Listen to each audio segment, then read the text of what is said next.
Hello, welcome to exam desk. आप सभी का स्वागत है आपके यूट्यूब चैनल एग्ज़ाम डेस्क में। जैसा कि आप यहां देख सकते हैं दोस्तों, अपन आज बात करेंगे मध्य प्रदेश पुलिस भर्ती 2020 की। ठीक है, तो अभी हाल ही में जो है नोटिफिकेशन आ चुका है मध्य प्रदेश पुलिस भर्ती का, जिसके बारे में आज आपको मैं बताऊंगा। फुल नोटिफिकेशन आ चुका है, व्यापम की वेबसाइट पे रूल बुक आ चुकी है। ठीक है, तो आज मैं आपको बताऊंगा दोस्तों आपके जो फॉर्म है कब से स्टार्ट होने वाले हैं और क्या कुछ चेंजेस इस बार हुआ है इस बार की वैकेंसी में।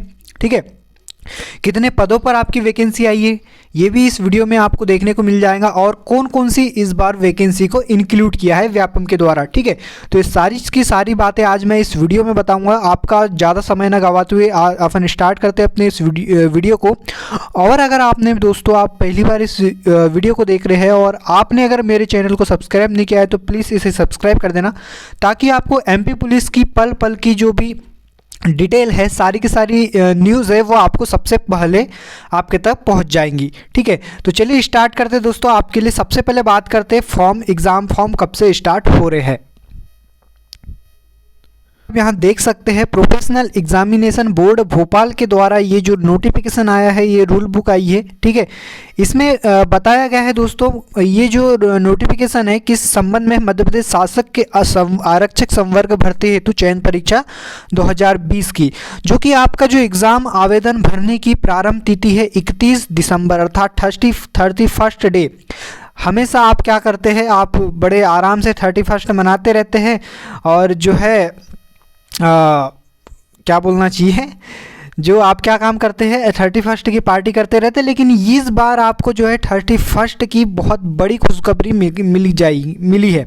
वो क्या कि 31 से आपका जो है आवेदन फॉर्म स्टार्ट हो जाएंगे। और कब तक भरेंगे, तो ज़्यादा दिन नहीं है दोस्तों, मात्र 14 दिन ही ये फॉर्म की डेट रखी गई है। लास्ट तारीख है जो फॉर्म भरने की आपकी, वो 14 जनवरी 2021 है। ठीक है, और इसमें जो संशोधन करने की प्रारंभिक तिथि है तो वो भी 31 से ही स्टार्ट हो जाती है। जैसे कि अगर आपसे कोई मिस्टेक हो जाती है फॉर्म भरने में तो आप अपने फॉर्म का संशोधन कर सकते हैं, और जो अंतिम तिथि है 19 तारीख रखी गई है। ठीक है, आगे बात करते हैं दोस्तों इसके लिए आपको कितना पैसा देना होगा। तो 2 प्रश्न पत्र, जैसा कि आपको पता होगा इस बार जो वैकेंसी आई है एक रेडियो डिपार्टमेंट में भी आई है। ठीक है, रेडियो पुलिस की आई है और दूसरी आरक्षक जीडी की आई है। ठीक है, तो इसमें 2 प्रश्न पत्र हो गए दोस्तों। अगर आपको 2 प्रश्न पत्र के लिए अप्लाई करते हैं तो आपको 700 रुपये देना पड़ेगा, और एक प्रश्न पत्र के लिए आप अगर अप्लाई करते हैं तो आपको 500 रुपये देना पड़ेगा। किन अभ्यर्थियों के लिए, तो ये जनरल के लिए बता रहा हूँ। जनरल के लिए जो है 700 2 पेपर के लिए, और एक पेपर के लिए 500। वहीं ओबीसी,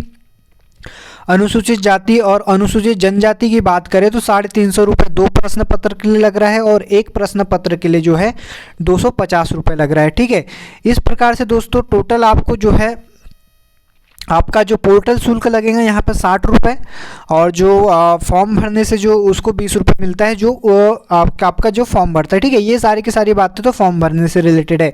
अब हम बात करते हैं अपने काम की चीज़। तो काम की चीज़ ये है दोस्तों, आपका एग्ज़ाम कब से होने वाला है, तो यहाँ पर क्लियरली मेंशन किया हुआ है एग्ज़ाम डेट को लेकर। तो ये एग्ज़ाम आपका होने वाला है दोस्तों 6 मार्च से स्टार्ट होगा। तो आपके पास ज़्यादा समय नहीं बचा है, मात्र 3 मंथ बचा है। 3 मंथ की बात करूँ तो जनवरी से अगर अपन ले तो दिसंबर तो पूरा का पूरा चल ही गया है। जनवरी के बाद फरवरी, और 3 महीने भी नहीं दोस्तों, सिर्फ 2 महीने हैं। ठीक है, अर्थात आपके पास सिर्फ ओनली कितने दिन है, 60 दिन है। और 60 दिन में आपको पूरा का पूरा जो है सिलेबस जो है तैयार करना है। आपको 60 दिन में आप कैसे तैयार करते हैं ये आपके ऊपर डिपेंड करता है, लेकिन आपको जो है 60 दिन के अंतर्गत आपको क्या है पूरा का पूरा सिलेबस तैयार करना पड़ेगा। ठीक है, तो आपका जो पेपर होने वाला है 2 चरण में होगा, 2 शिफ्ट में होगा। जैसा कि अभी जेल प्रहरी का भी पेपर हुआ था, 2 ही शिफ्ट में हुआ था, पहली शिफ्ट और दूसरी शिफ्ट। ठीक है, इसके बाद बात करते हैं दोस्तों, आपको जो है ऑनलाइन आवेदन आपसे भरा जाएगा। ठीक है, इसके बाद बात करते हैं कुछ आरक्षण को लेकर। तो जो मध्य प्रदेश सरकार के द्वारा आरक्षण दिया जाता है उसके हिसाब से आपको आरक्षण मिल जाएगा। और अगर आप दोस्तों मूल निवासी है तो आप वही व्यक्ति जो है यहाँ के जो मूल निवासी है मध्य प्रदेश के, वही जो है ओबीसी में फॉर्म अप्लाई कर सकते हैं। बाकी जो है आप जनरल कैटेगरी से फॉर्म भी भर सकते हैं। अदर स्टेट के भी दोस्तों इसमें आप फॉर्म भर सकते हैं। वहीं बात करते हैं दोस्तों इस बार पोस्ट की, तो टोटल जो पोस्ट है 4000 इस बार आई है। बहुत कम पोस्ट है, जी हाँ दोस्तों। और इस बार जो है कटाव आपके अच्छे खासे रहने की संभावना बन जाती है। तो इस बार पोस्ट 4000 दी रखी है व्यापम के द्वारा। और आगे बात करते हैं इसकी पोस्ट कैटेगरी वाइज की, तो यहाँ पर दोस्तों 2 पोस्ट निकली 2 विभागों में। एक तो रेडियो विभाग में, इसमें कांस्टेबल रेडियो का नाम आता है जो, और अदर रेडियो, ठीक है, उसकी निकली जो कांस्टेबल जीडी की है, ठीक है। तो इस प्रकार से आप यहाँ देख सकते हैं ये 16 अनरिजर्व कैटेगरी के पूरा का पूरा आप इसको स्क्रीनशॉट ले लीजिए और आराम से पढ़ते रहिएगा, ठीक है। इस बार की भर्ती में चेंजेस ये आया है दोस्तों, हमेशा से जो है जनरल की पोस्ट ज़्यादा रहा करती थी, लेकिन इस बार जो है रिजर्वेशन ओबीसी को 27% कर दिया गया है मध्य प्रदेश हाई कोर्ट के द्वारा। तो अब जो है वैकेंसी दोनों की बराबर है, 472 ओबीसी की भी है और 472 ही जो है जनरल कैटेगरी के अभ्यर्थियों के लिए है, ठीक है। तो यहाँ पर बेनिफिट बेसिकली अपन बोल सकते हैं कि जो है ओबीसी के अभ्यर्थियों को मिलेगा, ऑब्वियसली बात है, ठीक है, क्योंकि पोस्ट जो है बराबर रखी गई है। आगे बात करते हैं तो पोस्ट आपको समझ में आ गया होगा। टोटल कितनी पोस्ट है इस बार? 4000 पोस्ट है, और जिसमें ओबीसी की है 472 पोस्ट, कांस्टेबल जीडी की, और 16 पोस्ट रेडियो विभाग की, ठीक है। इस प्रकार से आप दोनों जोड़ लेंगे तो कितना हो जाएगा? ये हो जाएगा दोस्तों 488 पोस्ट। किस चीज़ की है? टोटल पोस्ट, ठीक है। आगे बात करते हैं कि इसमें जो वेतनमान कितना मिलेगा आपको, तो आरक्षक जीडी और रेडियो दोनों के लिए ही वेतनमान 19,500 से 62,000 तक वैकेंसी आपका जो है सैलरी आपको मिलेंगी, ठीक है। तो लगभग ही अप्रॉक्सीमेटली जो मेरे दोस्त लगे हैं पिछले बार 2017 में, तो उनसे मेरी बात हुई है और उनके हिसाब से जो आपकी सैलरी बन के आती किसी किसी की 22,000 के लगभग, ठीक है, कम ज़्यादा होते हो जाएंगे 1-2 हज़ार, तो 22,000 जो उनको अभी सैलरी वर्तमान में मिल रही है, ठीक है। वहीं बात करते हैं एज की, तो एज दोस्तों 1 अगस्त 2020 को अगर आप 18 वर्ष कंप्लीट कर लिए हैं और 33 वर्ष से ज़्यादा नहीं है तो ही आप इस फॉर्म को भर सकते हैं। कहने का मतलब क्या है, अगर आपकी एज 18 प्लस है, मतलब 18 वर्ष से ज़्यादा है और 33 वर्ष से कम है, तो आप फॉर्म अप्लाई कर सकते हैं, ठीक है। और यहाँ पर जो है अधिकतम एज में छूट भी मिलती है, जैसे कि ओबीसी एसटी एससी के अभ्यर्थियों के लिए जो है 5 वर्ष की अधिकतम छूट उन्हें प्रोवाइड की गई है, ठीक है। तो इस प्रकार से एसटी एससी और ओबीसी के छात्रों के लिए जो आयु सीमा हो जाती है वो कितनी हो जाती है? 33 + 5, इसका मतलब 38 साल, ठीक है। ये आपको समझ में आ गया होगा। अब चलते हैं दोस्तों आपकी जो न्यूनतम अर्हता, जो देखो इसमें जो है पुलिस बनने के लिए आपको मेंटली फिजिकली दोनों ही प्रिपेयर होना पड़ता है, ठीक है। तो फिजिकल क्या मेजरमेंट रखे गए हैं, तो ये मैं आपको बता देता हूँ। आरक्षक जीडी के लिए, और जो कौन सा है, अनारक्षित है, अनुसूचित जाति एवं अन्य पिछड़ा वर्ग, ठीक है, इन अभ्यर्थियों के लिए मतलब कि जनरल ओबीसी, ठीक है, और एससी, इनके लिए जो एज जो हाइट है दोस्तों वो पुरुष के लिए 168 सेंटीमीटर रखी गई है और महिला के लिए जो है 155 सेंटीमीटर रखी गई है। और चेस्ट मेजरमेंट की बात करें तो 81 सेंटीमीटर आपका मिनिमम चेस्ट मेजरमेंट होना चाहिए। और जो सीना जब फुलाते हैं आप, मतलब सांस भरते हैं, तो मैक्सिमम एक्सटेंड करना चाहिए 5 सेंटीमीटर, मतलब कि 81 से कितना हो जाना चाहिए आपका 86 होना चाहिए फुलाने के बाद। वहीं महिलाओं की बात करें तो इनमें कोई भी लागू नहीं होता, ठीक है। उसी प्रकार से बात करते हैं अपन अब एसटी की, मतलब अनुसूचित जनजाति की, ठीक है। तो इसमें क्या है, तो इसमें 160 सेंटीमीटर इन्हें छूट मिलती है और 155 महिलाओं को है। इनका चेस्ट मेजरमेंट भी 76 से लेकर 81 बोला है, ठीक। तो यहाँ पर नोट में आपको देख सकते हैं, यहाँ पे बिना फुलाए कम से कम 5 सेंटीमीटर का अंतर होना चाहिए, ये क्राइटेरिया रखा जाता है, ठीक है। आगे बात करते हैं दोस्तों, यहाँ पर फीट में भी दे दिया है। अगर आपको सेंटीमीटर में नहीं समझ में आता तो आप फीट में भी देख सकते हैं। जैसे कि सामान्य जाति के लिए 5 फीट 6 इंच होना चाहिए, और जो गोरखा होते हैं, गढ़वाली, कुमाऊँ, ये जो स्पेशल जो कैटेगरी है, जैसे मराठा, अनुसूचित जाति, अनुसूचित जनजाति अभ्यर्थियों के लिए 5 फीट 2 इंच, ठीक है, ये रखी गई है। यहाँ पर आप जैसा कि देख सकते हैं। आगे चलते हैं दोस्तों, बात करते हैं इनकी क्वालिफिकेशन की। तो इनका जो एजुकेशन आप कौन से आपको मिनिमम एजुकेशन क्या चाहिए उसके बारे में यहाँ पर बताया गया है। तो चाहे वो कोई भी हो, जनरल हो, एसटी हो, एससी हो, ठीक है, लेकिन एसटी के लिए स्पेशली उनको बेनिफिट दिया जाता है। तो अगर आप ओबीसी है, जनरल है और एससी है, तो उनके लिए अगर आपको क्या होना चाहिए, 10+2 प्रणाली जो कि अभी तक चलती आ रही थी उसके तहत आपने 10वीं कक्षा उत्तीर्ण किया हो, ठीक है, या उसके समकक्ष हो। और वहीं बात करें अनुसूचित जनजाति के लिए तो ये 8वीं पास बोला है, ठीक। आगे बात करते हैं आरक्षक रेडियो की। तो आरक्षक रेडियो में आपके पास 12th होना चाहिए, ठीक है। उसके साथ ही साथ आपके पास आईटीआई होना चाहिए या आईटीआई हो, ठीक है। 12th के साथ क्या होना चाहिए, आपके पास एनसीवीटी या एससीवीटी का आईटीआई प्रमाण पत्र जो 2 वर्ष का होता है वो कंपलसरी यहाँ पर रखा गया है। किस किस ट्रेड के लिए, तो आप यहाँ देख सकते हैं इलेक्ट्रॉनिक, कंप्यूटर, इंस्ट्रूमेंटेशन, इंफॉर्मेशन तकनीकी, टेलीकम्युनिकेशन, ये सारे के सारे जो है ये सिर्फ किसके लिए है, आरक्षक रेडियो के लिए, ठीक है।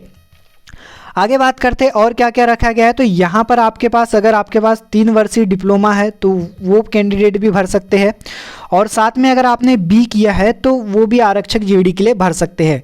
या तो आपके पास क्या हो, 12th प्लस क्या हो, आईटीआई हो, ठीक है। दूसरी बात आपके पास डिप्लोमा हो। तीसरी बात आपके पास बैचलर ऑफ इंजीनियरिंग या बीटेक हो। तो वो अभ्यर्थी किस चीज़ में भर सकते हैं, तो रेडियो वाली पोस्ट के लिए अप्लाई कर सकते हैं, ठीक है। ये बात थी। अब बात करते हैं दोस्तों इसमें शैक्षणिक जो छूट है वो आपको मैंने बता ही चुका हूँ, ठीक है। जो आपकी काम की चीज़ है वही मैं आपको इस वीडियो में बता रहा हूँ। बाकी आप व्यापम के पास जो है पूरी की पूरी रूल बुक पड़ी है। इस वीडियो के डिस्क्रिप्शन बॉक्स में भी मैं वो जो है रूल बुक डाल दूंगा, तो आप वहाँ से आराम से रूल बुक पढ़ते रहिएगा, ठीक है। ये हो गया। इसके बाद अगर आपको यहाँ पे लिखा है कि पदनाम आरक्षण जीडी, जिला पुलिस बल, विशेष सशस्त्र बल, आरक्षक जीडी के लिए भी निकली और आरक्षक रेडियो के लिए भी निकली है, ठीक है। चलो आगे बात करते हैं अपन अब कि यहाँ पर जो दिया गया है आपका जो प्रश्न पत्र को लेकर कि इस बार जो चेंजेस क्या कुछ किया है, तो बिल्कुल भी नहीं किया है दोस्तों। जैसा पेपर आपका 2017 में आ रहा था उसी टाइप का पेपर इस बार भी आने वाला है। इस बार जो टोटल है आपका जो पेपर आता है एमपी पुलिस का वो मैक्सिमम 100 मार्क के लिए होता है और आपके पास अवधि 2 घंटे की रहती है, मतलब 2 घंटे में आपको 100 क्वेश्चन सॉल्व करना पड़ेगा, ठीक है। ये प्रथम प्रश्न पत्र के लिए समस्त अभ्यर्थियों के लिए रहेगा, ठीक है। लेकिन दोस्तों जो रेडियो के लिए अप्लाई करता है, ठीक है, उन अभ्यर्थियों के लिए क्या रहता है, तो यहाँ पर भी 100 नंबर का प्रश्न पत्र रहेगा और 2 घंटे का रहेगा, ठीक है। द्वितीय प्रश्न पत्र रहता है, ये थोड़ा टेक्निकल बेस्ड रहता है, ठीक। चलो अब बात करते हैं यहाँ पर फिजिकल मेजरमेंट की। तो आपको जो है आरक्षक जीडी के लिए बात करें तो 800 मीटर दौड़ना पड़ेगा 2 मिनट 45 सेकंड में, और जो गोला फेंक दूसरा इवेंट होता है और तीसरा इवेंट लंबी कूद होती है, ठीक है। तो यहाँ पर आपको फर्स्ट इवेंट 800 मीटर की दौड़ रहती है। इसके बाद 19 फीट आपको गोला फेंकना रहेगा जिसका गोले का वजन 7.5 kg रहता है, ठीक है। और जो लॉन्ग जंप की बात करूँ तो जो आरक्षक जीडी के लिए लॉन्ग जंप 13 फीट रखी गई है। वहीं अगर रेडियो की बात करें तो सेम मेजरमेंट रेडियो के लिए रहेगा, मतलब कि 800 मीटर रनिंग 2 मिनट 45 सेकेंड में 19 फीट गोला, ठीक। और जो लॉन्ग जंप है वो यहाँ पर 12 फीट रखी गई है। वहीं महिला अभ्यर्थी की बात करें तो इनको जो है 800 मीटर के लिए ही जो क्या मिलता है, टाइम मिलता है 4 मिनट का, और इनका गोला भी है दोस्तों 15 फीट इनको फेंकना रहता है। गोले का वजन भी इनका कम रहता है, मतलब कि 4 किलो रहता है। और इनकी लॉन्ग जंप की बात करें तो लॉन्ग जंप इनको 10 फीट कूदना रहता है, ठीक। ये हो गया। और बात करते हैं दोस्तों भूतपूर्व सैनिकों के लिए और होमगार्ड के लिए, तो यहाँ पर 3 मिनट 15 सेकेंड दोनों को ही टाइम मिलता है, और दोनों के गोले का वजन 7.200 ग्राम रहता है इनका। और भूतपूर्व सैनिकों को 15 फीट फेंकना रहता है और होमगार्ड को 17 फीट फेंकना रहता है, ठीक है। इस प्रकार से लंबी कूद की बात करें तो भूतपूर्व सैनिकों के लिए 10 फीट रखी गई है लंबी कूद, और होमगार्ड के लिए 12 फीट रखी गई है, ठीक। तो ये फिजिकल मेजरमेंट था पूरा का पूरा। आई होप आपने देख लिया होगा। यहाँ पे फिर से एक बार देख लीजिए, और इसका हो सके तो स्क्रीनशॉट भी आप ले सकते हैं। आगे चलते हैं दोस्तों परीक्षा केंद्र की। तो परीक्षा केंद्र जैसा कि आप यहाँ देख सकते हैं पूरे के पूरे गोले में यहाँ पर जो है, यहाँ पर आपको है परीक्षा केंद्र यहाँ पर दिख रहे होंगे, ठीक है। चलो अब अगली बात करते हैं इनका जो कितने नंबर का आपका जो प्रश्न पत्र रहेगा, मतलब कि जो 100 नंबर का रहेगा उसमें सामान्य ज्ञान और तर्किक ज्ञान, मतलब कि जनरल नॉलेज और लॉजिकल नॉलेज, ये 40 नंबर का रहता है, ठीक है। और बौद्धिक क्षमता एवं मानसिक अभिरुचि 30 नंबर की रहती है, और विज्ञान और सरल अंक गणित ये रहता है 30 अंक का, ठीक है। इस प्रकार से टोटल 100 नंबर का आपका प्रश्न पत्र रहेगा। और बेसिकली मैं बेसिक लैंग्वेज में बताऊं तो आपकी जो मैथ्स रहती है टोटल, जैसा कि मैंने प्रीवियस ईयर का क्वेश्चन पेपर देखा था और उसके आधार पे मैं बता रहा हूं, तो मैथ्स के क्वेश्चन यहाँ पे 30 से लेकर 35 रहते हैं। रीजनिंग की बात करें तो रीजनिंग के भी दोस्तों जो क्वेश्चन रहते हैं 35 से लेकर 40 रहते हैं, ठीक है। वहीं जीके की बात करें तो जीके यहाँ पर 10 से लेकर 15 रहता है और साइंस के क्वेश्चन रहते हैं दोस्तों 15 क्वेश्चन साइंस के रहेंगे, ठीक है। इस प्रकार से सबसे ज़्यादा आपको फोकस करना है मैथ्स और रीजनिंग पे सबसे ज़्यादा, क्योंकि यहाँ पर मैथ्स और रीजनिंग ही पूछी जाती है एमपी पुलिस में, ठीक।